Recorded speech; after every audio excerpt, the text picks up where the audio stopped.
Bom dia, graça e paz a todos que nos ouvem e nos assistem uma vez mais nessa manhã de sábado. Espero uma manhã linda, um dia maravilhoso para todos nós, um dia preparado pelo Senhor. Eu quero começar esse programa uma vez mais com uma oração e convido a todos a participarem dessa oração.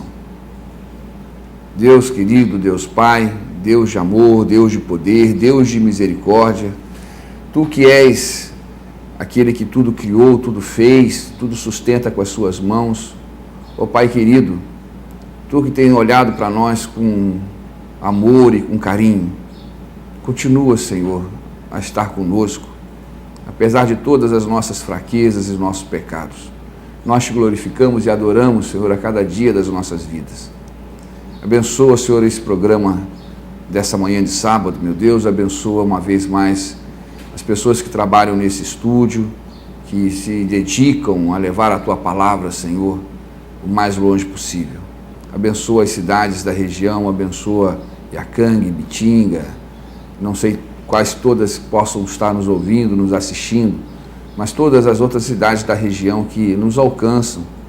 Nós pedimos, Senhor, seja com essas cidades, derrama do Teu poder e da Tua glória ali, abençoando a todas as famílias, a todos aqueles que nos assistem e nos ouvem. É o que nós Te pedimos, em nome de Jesus. Amém e amém. Irmãos, queridos amigos, ouvintes que nos assistem, nessa manhã eu quero ler um texto para que nós possamos logo em seguida refletir algumas coisas a respeito. O texto está lá no Evangelho de Lucas, no capítulo 23, no versículo 33 e 34. Vamos ler. E quando chegaram ao lugar chamado a Caveira, ali o crucificaram e os malfeitores, um à direita e outro à esquerda. E dizia Jesus: Pai, perdoa-lhes, porque não sabem o que fazem. E repartiram as suas vestes e lançaram sortes. Amém? Pois bem, esse é um texto aqui que se aproxima a morte de Jesus na cruz. Jesus é um Deus vivo, Jesus está vivo, Jesus está conosco, Jesus está entre nós, Jesus está em nós. Mas Ele precisava morrer na cruz para que se cumprisse as profecias, para que se cumprisse a vitória dele sobre Satanás e para que ele pudesse também ter a vitória sobre a morte. Você viver para sempre, não morrer nunca, não significa que você teve a vitória sobre a morte. Significa que você fugiu da morte. Jesus morreu, precisou que fosse assim, para que depois de 3 dias ele ressuscitasse, vencendo a tudo e a todos. Então Jesus aqui está próximo da sua morte e num momento que após ter sido humilhado, espancado, ter sofrido toda a sorte de humilhações possíveis para um ser humano, e Jesus também era 100% homem, e sentiu na carne, na pele, sentiu as dores de todo esse processo, ele, mesmo assim, crucificado, próximo do final, sentindo toda a angústia e desespero que um ser humano poderia sentir por estar ali naquela situação, ele se dirige ao Pai e pede para que o Pai nos perdoe toda a raça humana, porque nós não sabemos o que fazemos. O perdão, tema central do cristianismo, o perdão, esta é a arma mais poderosa, é a arma mais eficaz, mais eficiente, é a arma que tem um poder tremendo, absurdamente tremendo, porque o perdão possibilita a nossa existência. Então o perdão é a arma mais eficaz e mais forte para que nós sejamos felizes. Eu retomo esse tema, eu volto a esse tema da felicidade, do ser feliz, para encerrá-lo nesta manhã, neste sábado, trazendo talvez aquilo que seja mais importante para que se alcance a felicidade, que é a questão do perdão. Eu não posso perdoar ninguém se eu mesmo não fui perdoado ou se eu não me perdoo. Eu não posso amar ninguém se eu mesmo não me amo. Eu preciso me amar, saber quem eu sou, saber das minhas qualidades, dos meus defeitos, dos meus problemas. Me aceitar como eu sou, para que eu possa aceitar o meu próximo como ele é e que eu possa amá-lo e assim obedecer aquilo que Deus nos determina que façamos, amar uns aos outros.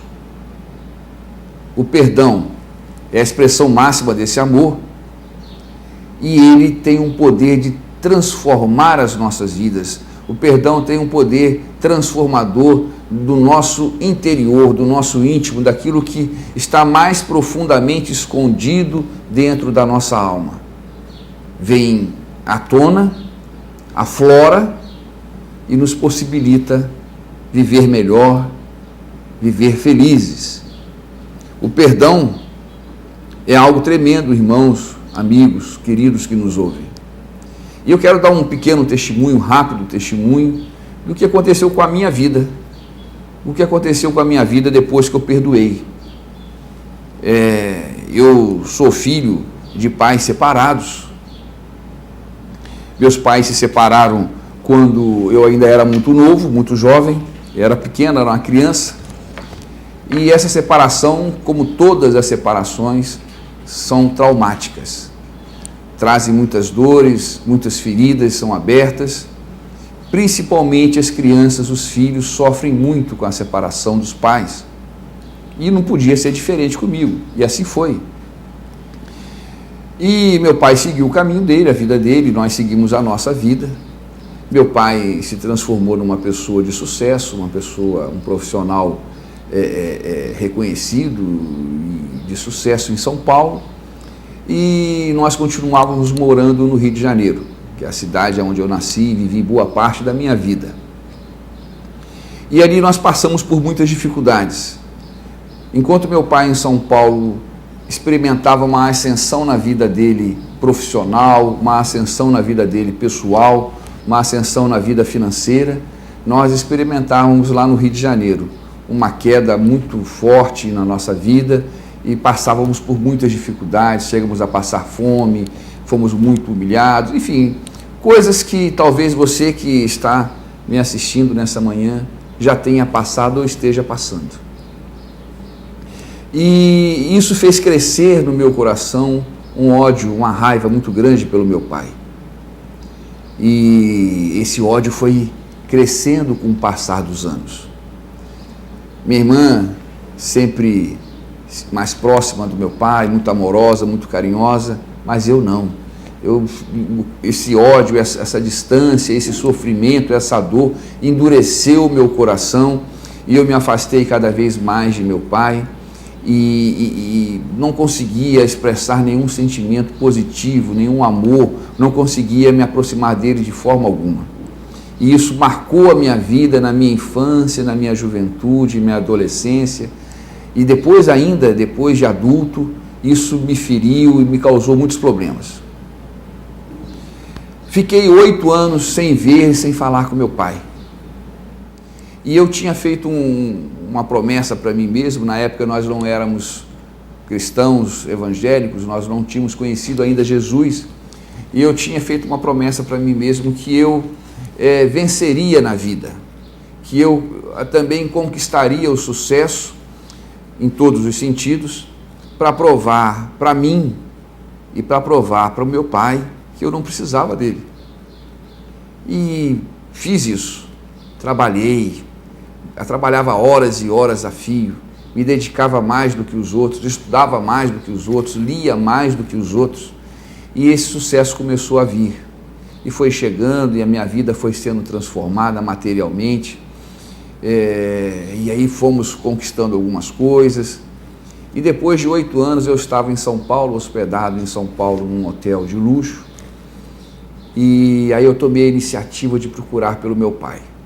Telefonei para ele, convidei ele para ir onde eu estava hospedado, e ali jantamos, tivemos uma conversa agradável, ficamos juntos algumas horas, e quando ele estava para ir embora, eu falei para ele: pai, eu te chamei hoje aqui, depois desses anos todos, para te mostrar que eu não preciso mais de você nem do seu dinheiro.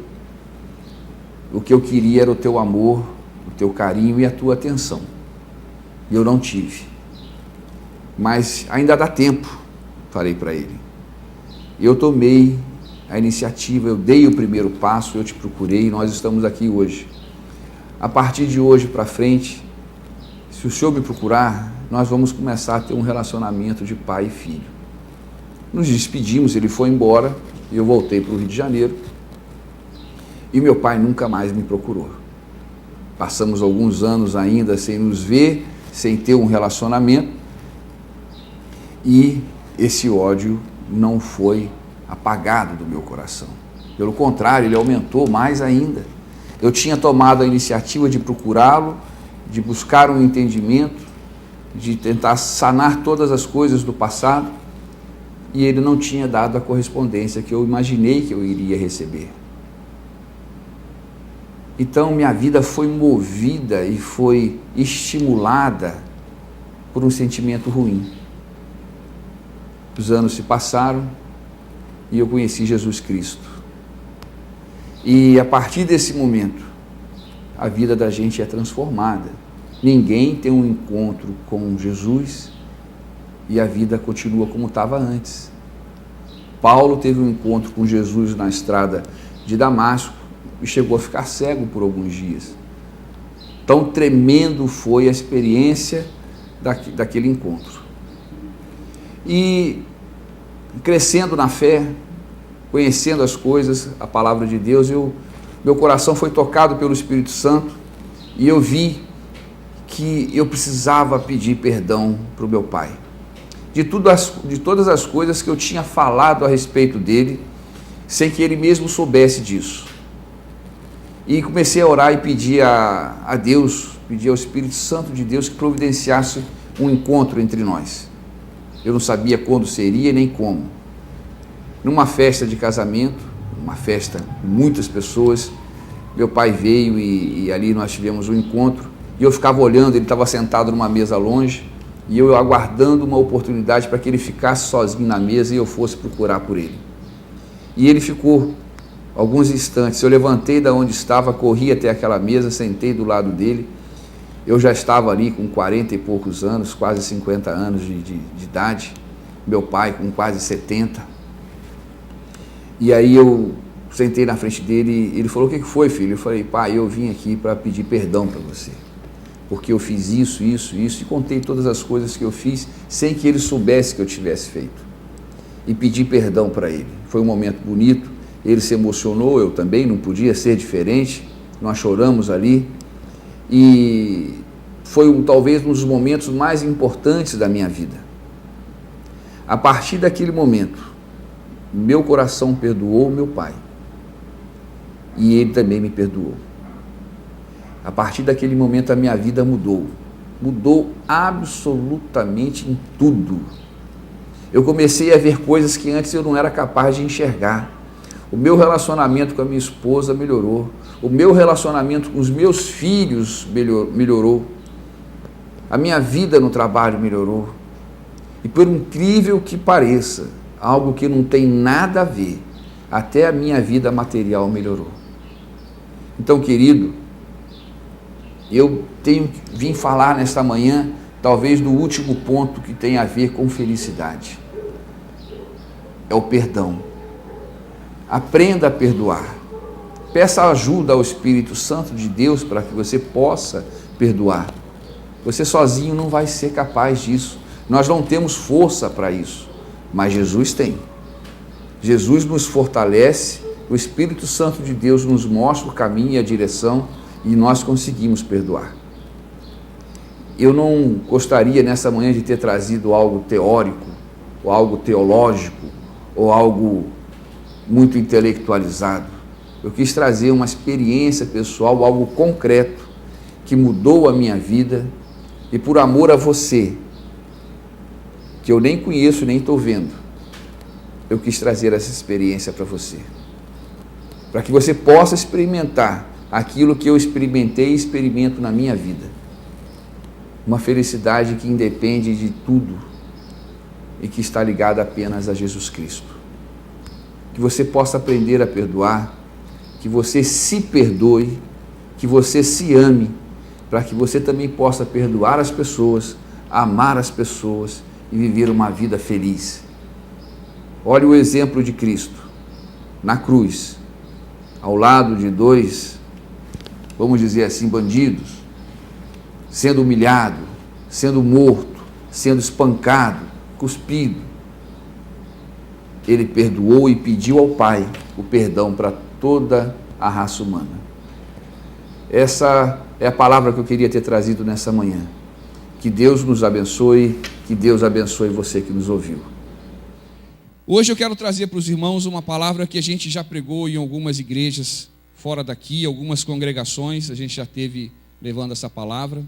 Aqueles irmãos que são mais próximos de mim, que convivem comigo na minha casa, já conhecem essa palavra. O Chico, o baterista, se o Fabrício estivesse aqui, ele lembraria. O Diego esteve comigo em Bauru esses dias, nós levamos essa palavra lá em Bauru. E é um estudo que eu tomei contato com ele há uns 4 anos atrás, por ocasião da primeira eleição do pastor Salim para a Convenção Batista Nacional do Estado de São Paulo. Naquela ocasião eu tomei contato com esse estudo, que é um estudo do pastor Ariovaldo Ramos. É um estudo um pouco complicado, mas eu creio, eu tenho convicção mesmo que o Espírito Santo vai nos ministrar e nós vamos entender tudo, amém? Eu vou conseguir, orientado pelo Espírito Santo, passar para os irmãos o que eu tenho que passar. E eu tenho certeza que o Espírito Santo vai ministrar o coração dos irmãos e os irmãos vão entender, amém?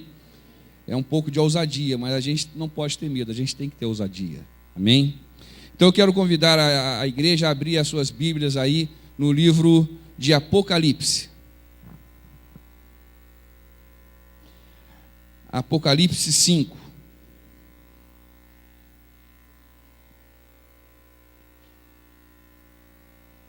Apocalipse 5, nós iremos ler o livro número 5 inteiro, do primeiro versículo até o último.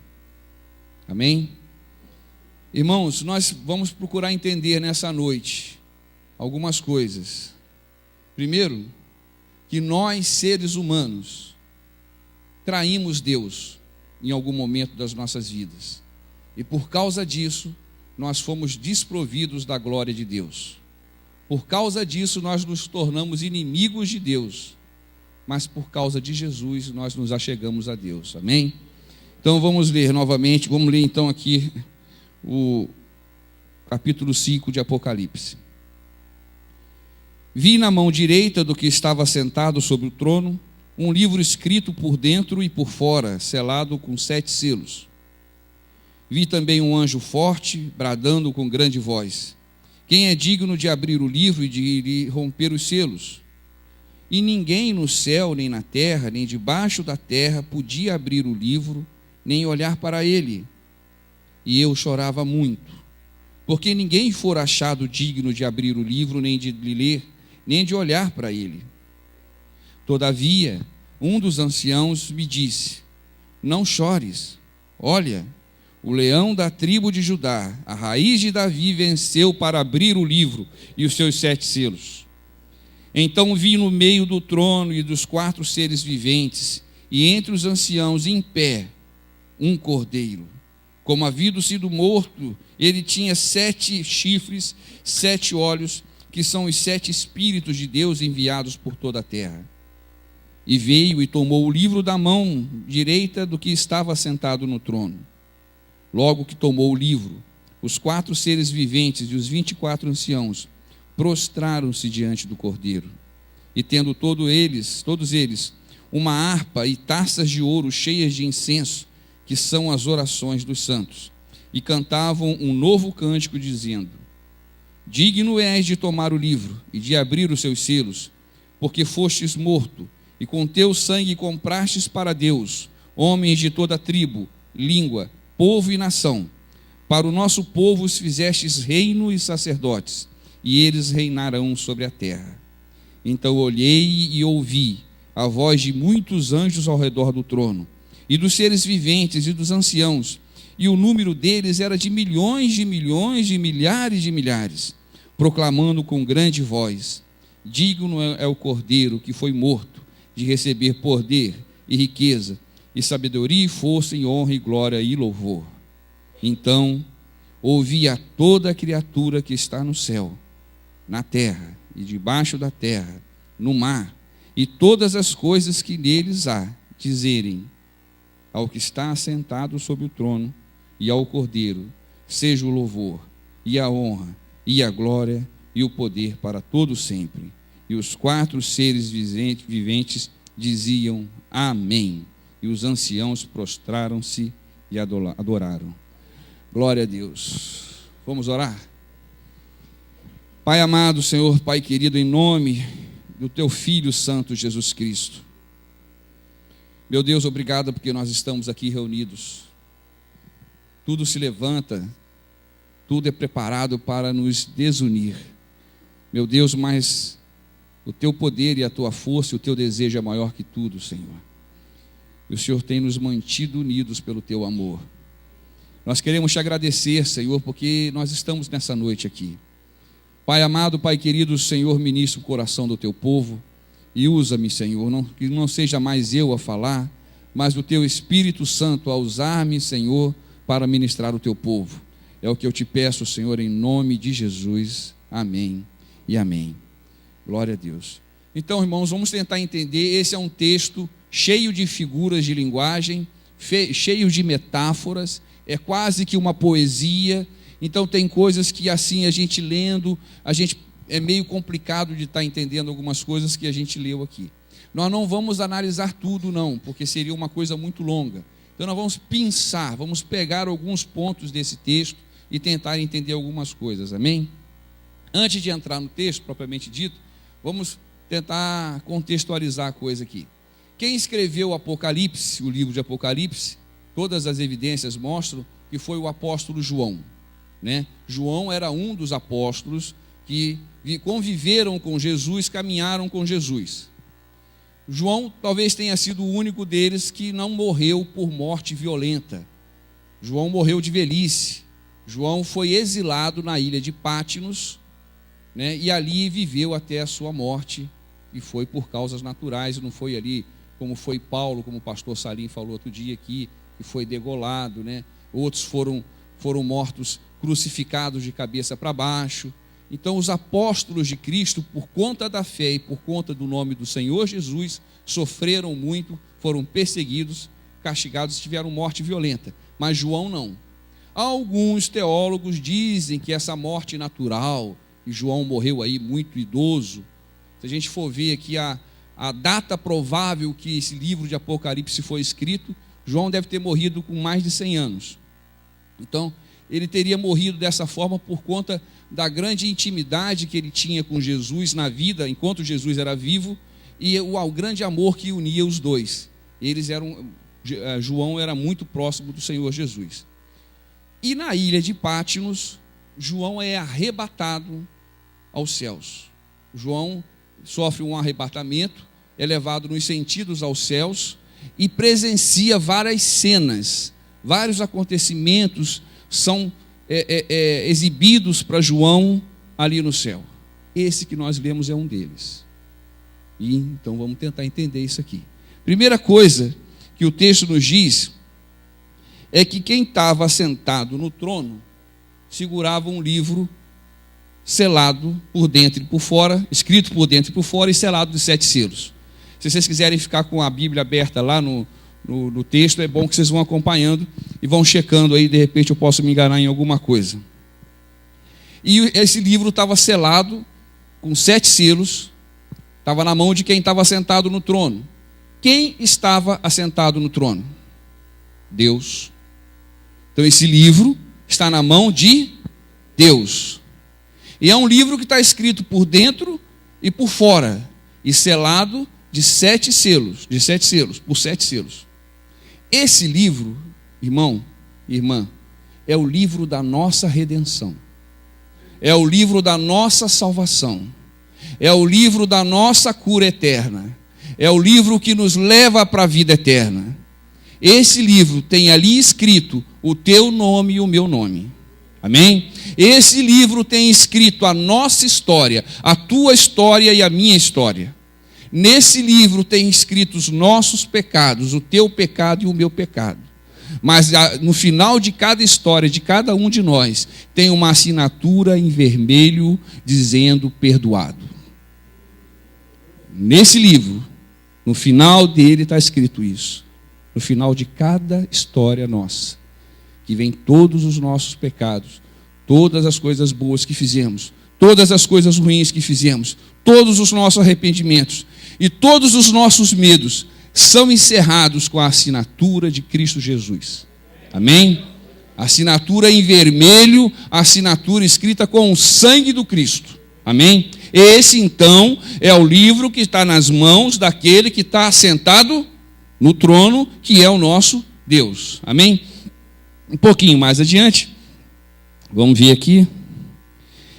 João diz também que ele viu o quê? Um anjo forte.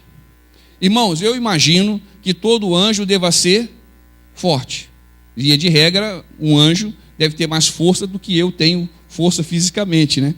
O anjo, ele tem mais força que nós.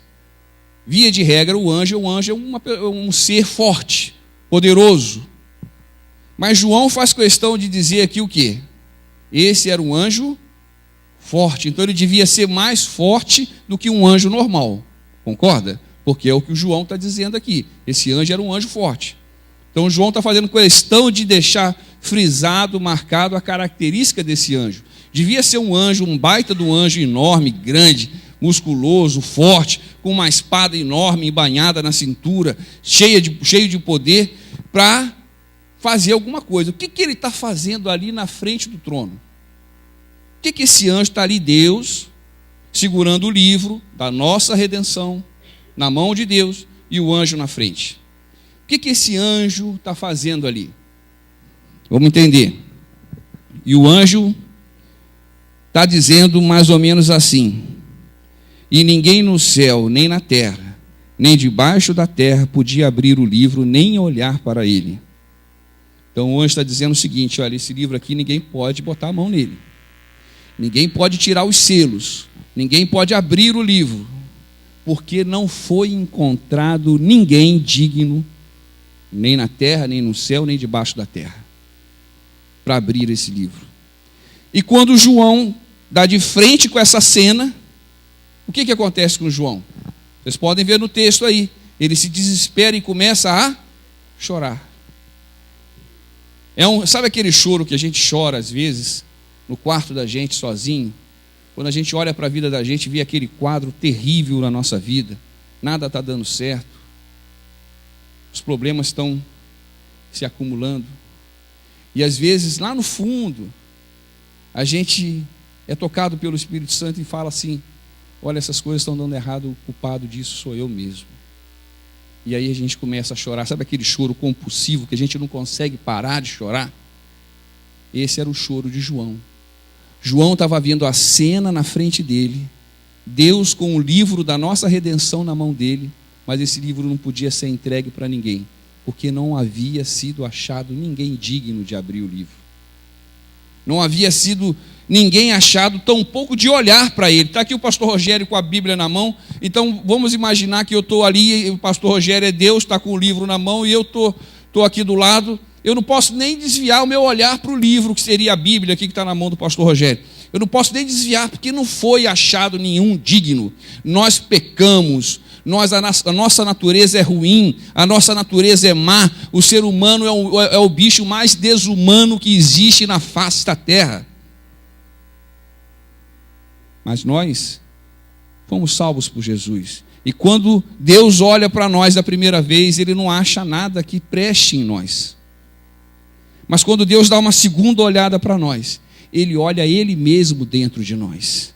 E aí Ele fala: esse é meu filho, vale a pena eu investir nele, vale a pena eu salvar ele, vale a pena eu curar ele, vale a pena eu cuidar dele, proteger, sarar as feridas dele. Então não tinha sido ninguém achado digno de nem dar uma olhadinha no livro. Vamos seguir no texto. E João chorava, não é isso? João chorava. Lá no versículo 5, diz lá: todavia, um dos anciãos me disse: não chores. Olha, o leão da tribo de Judá, a raiz de Davi, venceu para abrir o livro e os seus 7 selos. Ele é o nosso campeão. Jesus é o nosso campeão.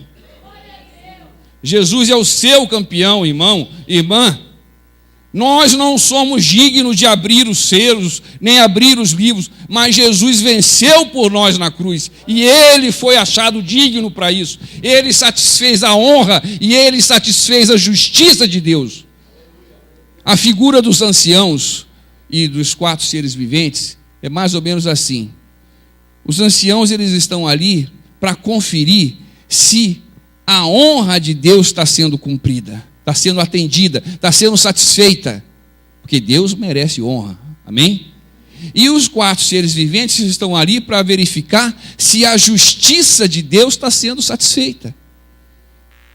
Mas aí o ancião fala para João: olha, não se desespere, pode parar de chorar, fica numa boa, fica alegre, alegre o seu coração, porque o Cordeiro, aquele que venceu, o leão da tribo de Judá, a raiz de Davi, está ali, em pé diante da onde?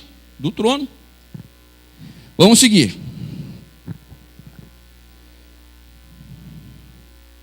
Então vi, aí João falando, então vi no meio do trono e dos 4 seres viventes e entre os anciãos em pé um cordeiro como havendo sido morto, e tinha 7 chifres, 7 olhos, que são os 7 espíritos de Deus enviados pela terra.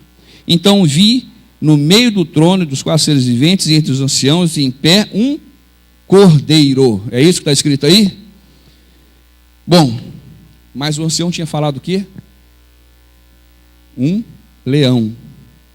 E João viu o quê? Um cordeiro. Então tem alguma coisa errada aí.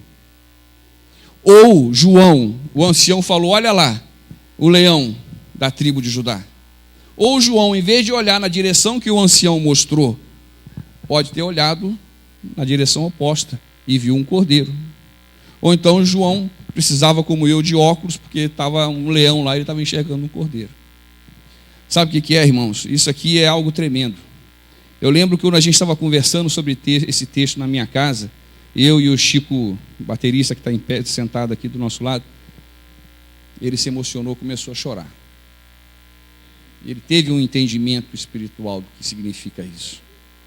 E eu também me emocionei naquele dia. Sabe o que é? A nós não é dado o direito de ver o leão. A nós é dado o direito de ver o cordeiro. Eles são uma única pessoa, Jesus Cristo de Nazaré. O cordeiro e o leão é a mesma pessoa, é Cristo Jesus. Mas nós vemos quem? Só o cordeiro. Você é capaz de imitar alguém que você não vê? Você não consegue imitar quem você não vê. O cantor sertanejo que usa o chapéu de cowboy na cabeça, já falei isso aqui uma vez também, eu gosto de usar esse exemplo, usa aquela fivelona aqui no cinto, né? Aquela bota com aquele de couro, com aquela ponta bem pontuda, né? Com aquelas pernas meio arqueadas, aquela calça jeans bem apertada. As pessoas imitam o cantor sertanejo, não imitam? Por quê? Porque consegue ver o cantor sertanejo. Nós não podemos imitar o leão porque nós não conseguimos ver o leão. Nós só conseguimos ver o cordeiro. Por isso que João olhou na direção do leão e só viu um cordeiro. Sabe o que isso significa para nós? Nos ensina que a espiritualidade cristã é a espiritualidade da doação, é a espiritualidade do sacrifício, é a espiritualidade da mansidão, é a espiritualidade do amor, é a espiritualidade daquele que se doa, que se sacrifica, daquele que ama, daquele que chora, daquele que compadece junto com você. Se compadece junto com você. A espiritualidade cristã é a espiritualidade do cordeiro. Amém? Tem alguns lugares por aí que se fala assim: eu tenho a unção do leão. Não tem não, viu? não tem a unção do leão. Agora, nós conseguimos ver no máximo o quê? O cordeiro. Mas os 4 seres viventes, os 24 anciãos e todos os milhares e milhões de anjos olham para Jesus e enxergam o quê? Um leão. Sabe por quê? Eles têm que enxergar mesmo o leão. Porque eles têm que enxergar uma figura de poder, uma figura que manda, que impõe. É ele que morreu e conquistou todo o poder para ele. Eles têm que respeitar Jesus, sim, todos os anjos, aqueles que estão lá no céu e 1/3 daqueles que caiu aqui junto com Satanás. Todos eles se prostram diante do Cordeiro. Amém? Então, quando eles olham para Jesus, que é para nós o Cordeiro, para eles é o leão. E eles têm que respeitar.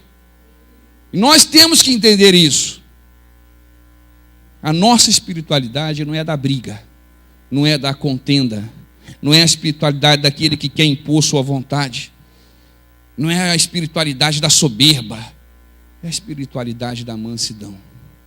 Seja manso, imite Jesus. Nós só podemos imitar aquele que nós conseguimos ver e enxergar. Amém? Vamos seguir. E aí, lá no versículo 8, vamos pular aqui o 7.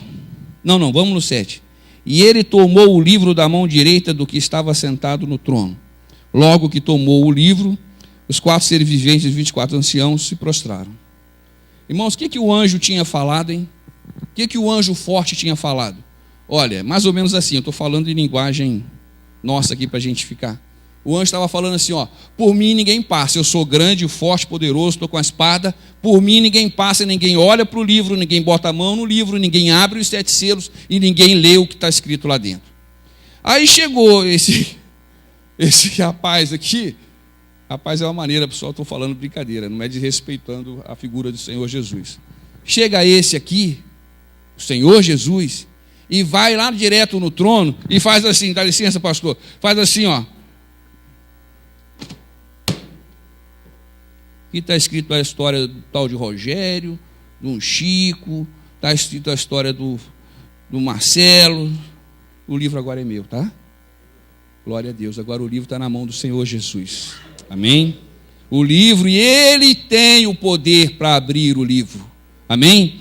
Então, eu imagino o seguinte: o anjo tinha falado que por ele ninguém passa, eu sou grande, forte, poderoso, estou armado, e Jesus foi lá, não pediu licença para ninguém, não falou assim para Deus, Deus, sabe o que é, Deus Pai? Eu morri lá na cruz, né? E meu sangue correu, então eu acho que eu tenho direito de pegar o livro, só deixa eu pegar o livro? Não, o texto de João não está dizendo isso. Vamos ler de novo o texto de João, o que está dizendo lá? No 7, versículo 7. E veio e tomou o livro da mão direita daquele que estava sentado no trono. Glória a Deus por isso. Glória a Deus por isso. Ele tomou o livro e agora esse livro pode ser aberto. E a nossa história e os nossos pecados foram perdoados. E nós que tínhamos nos tornado inimigos de Deus, nós que tínhamos pecado e que tínhamos ofendido a Deus, nós agora temos novamente acesso a Deus. Amém? Daniel, quando orava, ele não tinha certeza absoluta de que as orações dele chegariam ao Senhor. Ele orava, mas aquela certeza ele não tinha. Alguns dos profetas também, quando oravam, não tinham certeza se as orações deles chegariam a Deus. Mas eu e você, irmão, temos essa certeza. Quando a gente clama, a nossa oração chega no ouvido do Senhor, chega no coração de Deus. Por quê? Porque tem alguém que permite que isso chegue, e o nome dele é Jesus Cristo de Nazaré. Na época dos profetas de Daniel, Jesus ainda não tinha vindo ao mundo. Entendam que Jesus, como Deus, uma das figuras da Trindade, Jesus está presente desde a criação, desde o Gênesis até Apocalipse, até o final, até a eternidade. Mas para nós homens, ele se manifesta como ser humano, e a história nós conhecemos, está lá nos Evangelhos, no Novo Testamento. Então, antigamente, toda oração era feita desse jeito. Ora, será que vai chegar no ouvido de Deus ou não vai? Mas eu tenho essa certeza. Tenho até medo de orar algumas coisas. Eu até falei isso para o pastor Rogério uma vez. Porque aquilo que a gente ora, Deus atende. Porque nós temos alguém que intercede por nós junto ao Pai. Amém? O Cristo, aquele que foi ungido para isso. Vamos continuar. Logo que tomou o livro, os 4 seres viventes, 24 anciãos, prostraram-se diante do Cordeiro, e tendo todos eles uma harpa e taças de ouro cheias de incenso, que são as orações dos santos. Ponto. Tem outra coisa errada aqui. Está dizendo que os anciãos tinham taças cheias de incenso, que é o quê? Oração, é isso? Então as orações estavam na mão de quem? O texto está dizendo aí? Na mão dos anciãos. E as harpas representam o quê? Louvor. Amém? Então o louvor, os nossos louvores e as nossas orações estavam na mão dos anciãos. Não é isso? Mas vem cá, quando a gente louva quem? A Deus. Quando a gente ora para quem? Para Deus. Então o que as nossas orações e os nossos louvores estão fazendo na mão dos anciãos? Que é o texto está dizendo que está na mão deles. Sabe o que é? É porque até Jesus, todos os louvores e todas as orações dos homens e dos santos eram aceitas na base da promessa, que um dia o Messias viria e iria possibilitar que os nossos louvores e as nossas orações chegassem diretamente ao Pai. Por isso que está desse jeito aí no texto, tá? Então está na mão do ancião, por quê? Porque tudo era aceito na base da promessa. Amém? Vamos continuar. E aí cantavam um novo cântico, dizendo: digno és de tomar o livro e de ir abrir os seus selos, porque fostes morto e com teu sangue comprastes para Deus homens de toda tribo, língua, povo e nação. Para o nosso Deus os fizestes reino e sacerdote, e eles reinarão sobre a terra. Amém? Outro detalhe: fizestes reino e sacerdote. Quer dizer, fez os homens de todo o povo, de toda a tribo e de toda a nação, o quê? Reis e sacerdotes. Rei é rei, sacerdote é sacerdote, não é isso lá no Antigo Testamento, lá em Israel, assim, não poderia se misturar as figuras. Quem era rei, quem era sacerdote. Tem até umas histórias que algumas pessoas lá queriam ser as duas coisas ao mesmo tempo e se deram mal, né? Mas como é que ele está falando que fez a gente? Fez eu e você rei e sacerdote. Nós somos sacerdotes do Senhor nesse mundo. E às vezes a gente esquece disso. Nós somos sacerdotes do Senhor na terra. Nós nos esquecemos disso. Porque a gente olha só para os nossos problemas. Porque o evangelho hoje em dia que é pregado não é um evangelho relacional. Um evangelho que fala sobre as nossas relações. É um evangelho que fala apenas, olha, eu e mais eu. Então muitas vezes alguma pessoa fala para você assim: senta no banco aí, não olha para o lado não, olha para Jesus.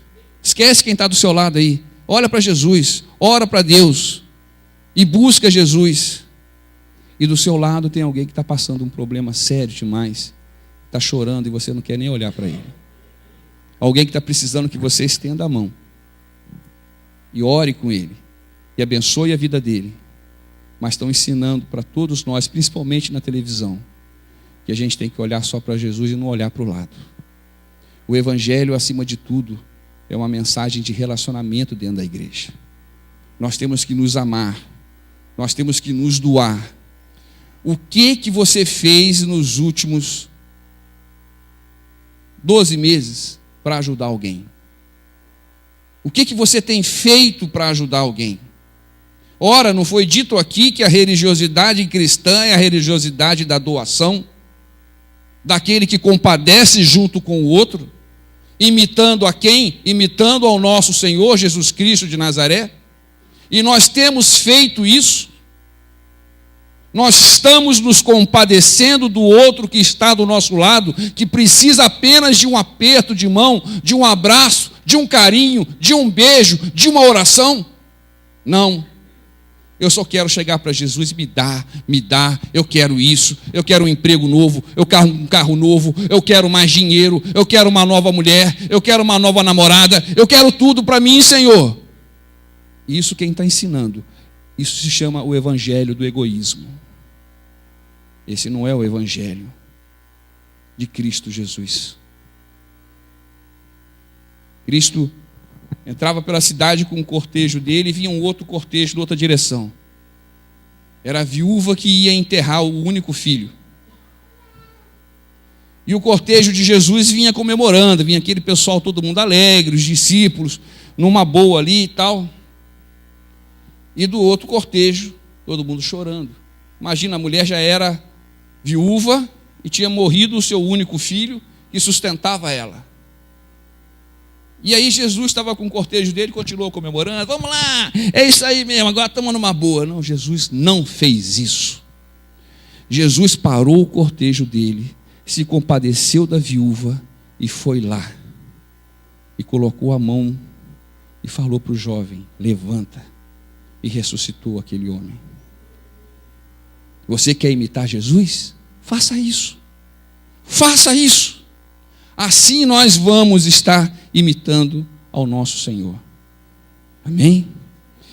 Então, começou, e eu não vou ler todo o resto do texto, nós temos aqui 3 louvores, se vocês quiserem depois ler, em sequência são 3 músicas, algumas delas nós cantamos aqui.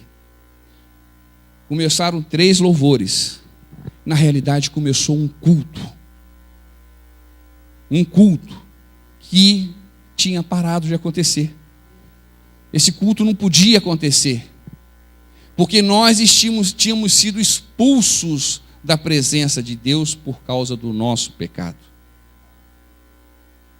Mas aí Jesus comprou o direito de nós voltarmos a participar do culto. Jesus comprou o direito de nós entrarmos diante do trono e começar a louvar, a glorificar, a adorar o nome dele e o nome do Pai. Jesus nos dá essa condição porque a raça humana tinha sido expulsa dessa cena. Você vê que a cena, a raça humana não faz parte da cena. Só João está ali, é o único da raça humana que está ali presenciando tudo, e é por isso que ele chorava tão desesperadamente. Mas Jesus compra esse direito para nós. E aí começa esse culto. E esse culto é um culto que jamais acaba. É um culto eterno, é um culto que começou um dia na minha vida e na sua vida, e não vai acabar nunca mais. Esse é um culto que no dia que eu levantei a minha mão e disse, eu aceito o Senhor Jesus como Senhor e Salvador da minha vida, eu entrei nesse culto e eu não quero mais sair desse culto. Amém? Irmãos, nós não podemos querer sair desse culto. Não deixe, irmão e irmã, querido e querida, não deixe que a decepção tire você desse culto. Não deixe que a dor tire você desse culto.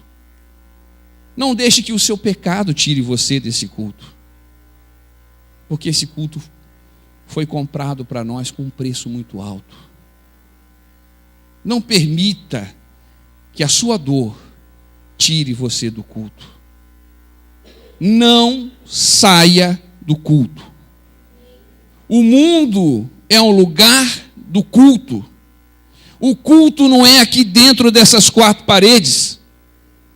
O mundo foi criado para cultuar ao nosso Deus e nós estamos dentro dele. Não saia do culto. Permaneça no culto. Fique no culto. Tudo que Satanás quer é tirar você do culto. Ele quer colocar problemas na sua vida. Ele quer colocar pecado na sua vida. Ele quer colocar culpa na sua vida para você sair do culto. Não saia do culto. Fique no culto. Porque é aí que a gente sabe quem a gente é. É aí que a gente sabe de onde nós viemos e para onde nós estamos indo. É aí que a gente sabe e tem o prazer de entender quem nós somos, como nós somos na vida e o que a vida é para nós. Não saia do culto. Tudo que Satanás quer é tirar a gente do culto. Cultue a Deus na escola, cultue a Deus no trabalho, cultue a Deus no meio da sua família. Ah, na igreja ele é uma bênção, mas na casa ele xinga. Eu fui num dia, não quero falar onde, fui pregar numa cidade aí, e aí no final do culto saímos, eu estava do lado de fora da igreja, e uma irmã queria falar comigo uma bênção que ela tinha recebido, uma senhora, porque uns 2 anos atrás eu tinha feito uma pregação, e aí ela se sentiu abençoada por aquela pregação, então ela estava ansiosa de falar comigo. Ô irmão Hélio, eu preciso contar uma bênção para você, e eu todo feliz, né? Olha, glória a Deus, Deus está me usando, né? Legal. E aí o marido dela estava ali, vamos embora. E ela, não, peraí que eu tenho que falar com o irmão Hélio, não, vamos embora. Daí a pouco o rapaz na frente da igreja fez um gesto feio, falou uma palavra feia, foi embora e deixou a mulher dele a pé, na porta da igreja. Aconteceu comigo agora há pouco tempo. É uma bênção dentro da igreja, mas dentro de casa, culto, não saia do culto, fique no culto, em casa, no trabalho, na escola, na igreja, com os amigos, jogando bola, passeando, indo na praia, namorando, fique no culto, amém? Porque esse Jesus maravilhoso sabe do problema que você está passando. Ele sabe. E é só uma questão de tempo ele virá correndo para te socorrer. É só uma questão de tempo. Então não saia do culto. Não saia do culto que ele vem. Ele vem. Olha, esse Jesus, a Bíblia diz um anjo e diz também um jovem com uma aparência de filho de deuses. Usa essa expressão, um jovem com a aparência de filho de deuses. Quando Mesaque, Abidnego, e como é que é o nome do outro, pastor? Sadraque. Todos conhecem a história, né? Fizeram uma estátua, Nabucodonosor fez uma estátua de ouro, e falou que todo mundo tinha que adorar aquela estátua de ouro. E aí, esses 3 eram judeus. E no dia que, o momento da adoração, na hora que tocavam umas músicas lá, né? Tocavam um louvor lá, que ele mandava tocar uma músicazinha lá, devia ser louvor para Satanás, né? Então tocavam um louvor, naquele momento todo mundo tinha que parar o que estava fazendo e se prostrar diante da estátua. E aí, esses 3, nós não vamos louvar, não vamos nos prostrar não, né? Aí pegaram os 3 e levaram lá para o Nabucodonosor, que era o rei que estava oprimindo Israel naquela época, tinha invadido Israel. E aí a pena, a punição, o castigo para não se prostrar diante da estátua era ser jogado na fornalha de fogo ardente, né? E aí o cara fala assim, mas vocês não vão prostrar diante da estátua que eu fiz? Eu disse, nós não vamos não temos nada a ver com isso aí, nós não vamos prostrar não.